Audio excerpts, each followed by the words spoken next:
शिवधारा, जय शिवधारा। अक्सर हम लोग सुनते हैं कि भगवान को क्या क्या पसंद है वह जानकारी होनी चाहिए और वह कर्म करने चाहिए। साथ में यह भी उतना ही जरूरी है कि भगवान को क्या अच्छा नहीं लगता, उन कर्मों से, उन बुरी आदतों से खुद को बचाना चाहिए। क्योंकि गुरु और गोविंद, सद्गुरुदेव भगवान और प्रभु, इनको जो अच्छा नहीं लगता, अगर हम वह नहीं करेंगे तो उनकी विशेष कृपा हम पे बरसेगी। क्योंकि यह थोड़ा समझना ज़रूरी है कि एक अच्छाई खुद में अपनाने से कई अच्छे गुणों का हृदय में, हमारे जीवन में उद्गम होता है, अच्छे गुण बढ़ते जाते हैं। वैसे ही एक बुरी आदत, एक बुरा कर्म, एक बुरी सोच कई बुरे कर्मों को, बुरी आदतों को, बुरी सोच को जन्म देती है। तो आज हम लोग समझ रहे हैं भगवान को क्या अच्छा नहीं लगता, हमारे गुरुदेव को क्या अच्छा नहीं लगता। जैसे जो बच्चा माँ बाप के कहने में नहीं है, कहा नहीं मानता, माता पिता की उन पर विशेष कृपा नहीं होती, घर से तो चलो नहीं निकाल देंगे, कृपा नहीं होती। जो छोटे अपने बड़ों का मान नहीं करेंगे, कहना नहीं मानेंगे, बड़ों को अच्छे नहीं लगते।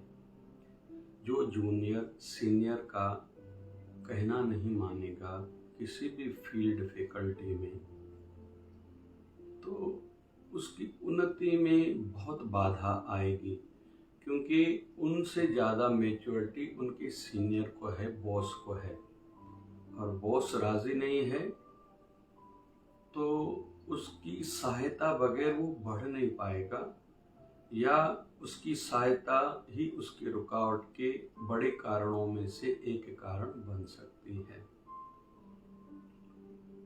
तो आज हम लोग सीख रहे हैं भगवान को और हमारे गुरुदेव को अहंकार अच्छा नहीं लगता।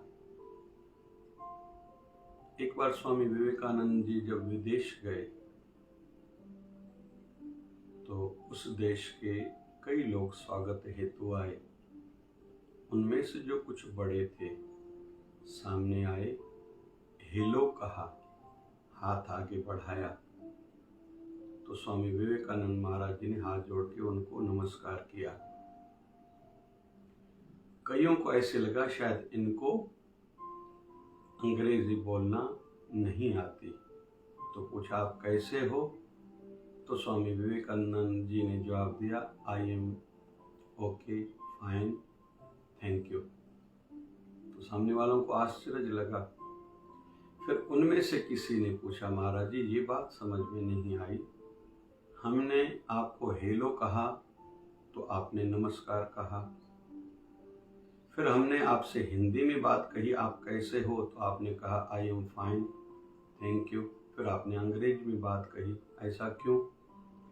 तो स्वामी विवेकानंद महाराज ने कहा, पहले आपने अपनी मातृभाषा को मान दिया, अपनी मदर टंग में हेलो कहा, तो मैंने अपनी मातृभाषा को मान दिया, नमस्कार कहा।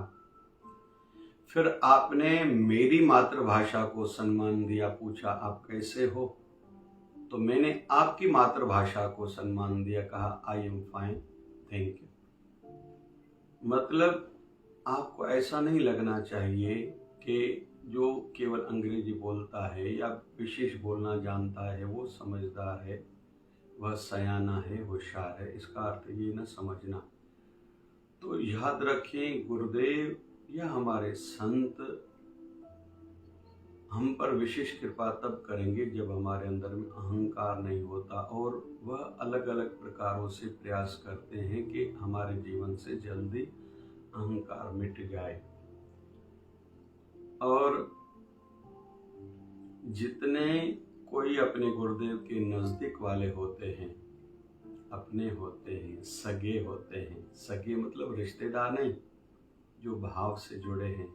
उनके जीवन में किंचित भी अहंकार आ गया ना, वो अलग अलग लीलाएं करके उनके जीवन से अहंकार को मिटाते हैं। उस समय भली कठिनाई लगती है, लेकिन बाद में हमें समझ में आता है बहुत समय के बाद कि उस समय में फिसलने वाला था, अहंकार के कारण गिरने वाला था। मेरे गुरुदेव ने मुझे बचा लिया। ऐसे ही भगवान भी हैं।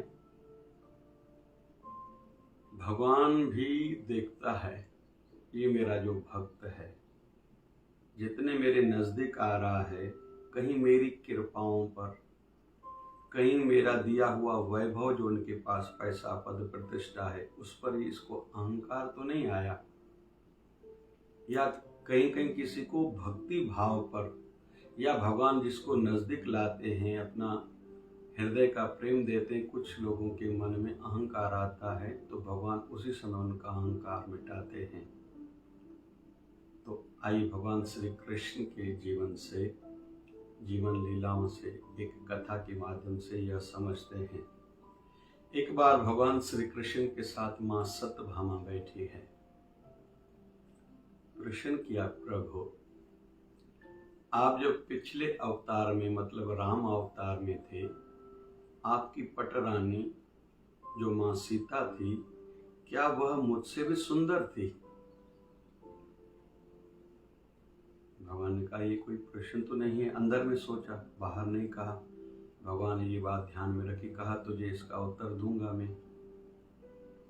उन्हीं क्षणों में भगवान के सामने गरुड़ बैठा है। गरुड़ के भी मन में आया, प्रभु आप जहाँ भी जाते हो मुझ पर चढ़ के जाते हो, बड़े बड़े कार्य आपके सिद्ध होते हैं, किसी भी भक्त की रक्षा हेतु, राक्षस का वध करने हेतु आप जाते हो, तो मेरी तीव्र गति, तेज स्पीड के कारण आप वहां पहुंच सकते हो। क्या मेरे से ज्यादा भी किसकी तीव्र गति है, स्पीड है? भगवान शांत रहे, कहा बताऊंगा। वहीं प्रभु के सामने सुदर्शन चक्र भी है। उसके भी मन में अहंकार जगा, प्रभु आपने बड़े बड़े राक्षसों का वध किया, लेकिन किया तो मेरे माध्यम से आप चलाते थे, मैं जाके उसका सिर काट के आता था। क्या मेरे से ज्यादा भी कोई शक्तिशाली है? प्रभु ने कहा हाँ, तुझे भी बताऊंगा। फिर वो ने थोड़े समय के बाद लीला करी। गरुड़ को कहा कि जाके हनुमान जी महाराज को कह के आओ कि भगवान श्री राम और माँ सीता तुम्हारी प्रतीक्षा कर रहे हैं, इंतजार कर रहे हैं, तुम जल्दी आओ। गरुड़ गया। इधर माँ सत्यभामा को ठाकुर जी ने कहा, सत्यभामा तुम सीता का रूप धारण करो, मैं राम जी का रूप धारण करता हूँ, देखते हम लोग कैसे लग रहे हैं। भगवान श्री कृष्ण ने प्रभु श्री राम का रूप धारण किया। माँ सत्यभामा को जैसे कहा तो सत्यभामा जी ने भी माँ सीता का रूप धारण किया। इधर से ठाकुर जी ने सुदर्शन चक्र को कहा, जाके बाहर गेट पर, दरवाजे पर खड़े हो जाओ, किसी को अंदर आने न देना। इधर से जब गरुड़ जी हनुमान जी महाराज के पास पहुंचे, संदेशा दिया कि प्रभु श्री राम और माँ सीता आपका इंतजार कर रहे हैं, चलिए। तो हनुमान जी महाराज ने कहा तुम चलो, मैं आता हूँ। तो गरुड़ के मन में आया, ये वृद्ध हनुमान जी महाराज कब पहुंचेंगे, मैं तो 1 मिनट में पहुंच जाऊंगा स्पीड से, पता नहीं वृद्ध है, कब उठेगा, कब चलेगा और कब पहुंचेगा। मन में यह अहंकार आया। और हम सबको कदम कदम पर ऐसा अहंकार आता है। यह निवेदन है, हर बात पर, हर बार, हर व्यक्ति के सामने, हर परिस्थितियों में ज्यादा दिमाग लगाना अच्छा नहीं होता है। बड़ों के आगे, पूजनियों के आगे, सीनियर्स के आगे, गुरुदेव के आगे क्या हर समय दिमाग लगाना। वो जो कहे ना, कहना मानना चाहिए, थोड़ा दिमाग का उपयोग हो, लेकिन 95% हम लोग भाव का उपयोग करेंगे। जैसे वो कह रहे हैं बस मुझे वैसा ही करना चाहिए, वही सही होगा। ये याद रहे। गरुड़ जैसे आया उनसे पहले ही हनुमान जी महाराज भगवान श्री राम और माँ सीता के श्री चरणों में पहुंच चुके थे, तो उनका अहंकार तो वहीं चूर चूर हो गया। मैं कहता हूँ मैं तीव्र गति वाला और तेज स्पीड वाला हूँ, मुझसे पहले तो ये वृद्ध हनुमान जी महाराज पहुंच गए, जिनको मैंने वृद्ध कह के ऐसे छोड़ दिया था, पता नहीं क्या क्या सोचा था। तो गरुड़ जी का अहंकार तो चूर चूर हो गया, मिट गया। फिर भगवान श्री राम ने हनुमान जी महाराज से पूछा, तुम अंदर कैसे आए? दरवाजे पर किसी ने रोका नहीं? बोले, हाँ, आपका सुदर्शन चक्र था, उसने मुझे रोकने की कोशिश की, लेकिन मैंने तो उसको मुंह में डाल दिया, ऐसे निकाल के सामने रख दिया। तो भगवान ने सुदर्शन चक्र की ओर देखा, उसका वे अहंकार जैसे मिट गया। बीमा सत्यभामा का नंबर था। हनुमान जी महाराज अभी भगवान श्री कृष्ण को कहते हैं, प्रभु ये दासी को आपने साथ में क्यों बिठाया है? मतलब माँ सत्यभामा भली माँ सीता के रूप में थे, लेकिन माँ सीता जैसी नहीं लग रही थी। तो हनुमान जी महाराज ने इशारे में कहा, तो सत्यभामा का भी अहंकार जैसे नष्ट हो गया। हनुमान जी महाराज ने प्रणाम किया और वहाँ से प्रस्थान किया।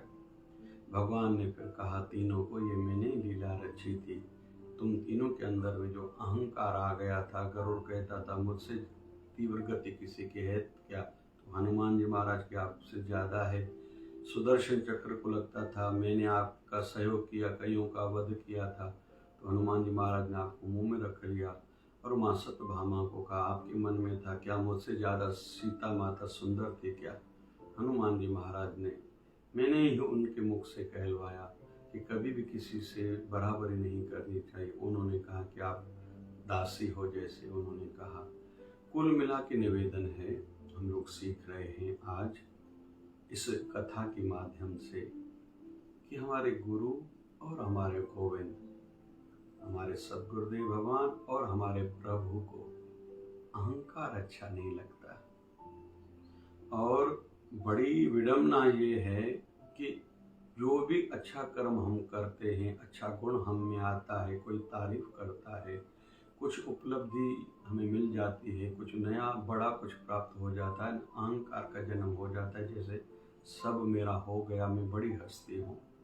लेकिन याद रखें, कहते हैं कभी कभी शमशान या कब्रिस्तान जाया करो, तुझसे पहले जो वक्त के राजा मालिक पता नहीं क्या क्या खुद को समझते थे, उनका शरीर मिट्टी में मिल गया, इस आग में राख हो गया। एक दिन तुम वैसे ही नष्ट हो जाओगे, अहंकार काहे पर? क्योंकि शरीर नाशवंत है, जल के भस्म हो जाएगा या जमीन में दफनाया जाएगा अगर कोई मुसलमान होगा तो। और दूसरी दृष्टि से देखें, पढ़ाई, पद, पैसा, प्रतिष्ठा, परिवार, ये शरीर से संबंध है। शरीर खत्म तो खेल ही खत्म। लेकिन तुम निज स्वरूप हो, उसमें स्थित हो जाओ, काहे का अहंकार। और जो मिला है प्रभु की कृपा से मिला है, नतमस्तक हुआ करो, शुक्राना किया करो। और यह साधन है, इससे सुख लेना है, इस पर अहंकार नहीं करना।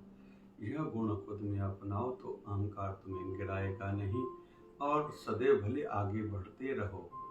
लेकिन यह भाव रखना, मैं जो आगे बढ़ रहा हूँ यह मेरे गुरुदेव की, मेरे प्रभु की कृपा से ही है। सद्गुरु स्वामी शिव भजन जी महाराज कृपा करें, जो हमने आज सीखा कि अहंकार से खुद को बचाएं। इस माध्यम से अगर हमने खुद को, मन को समझा लिया,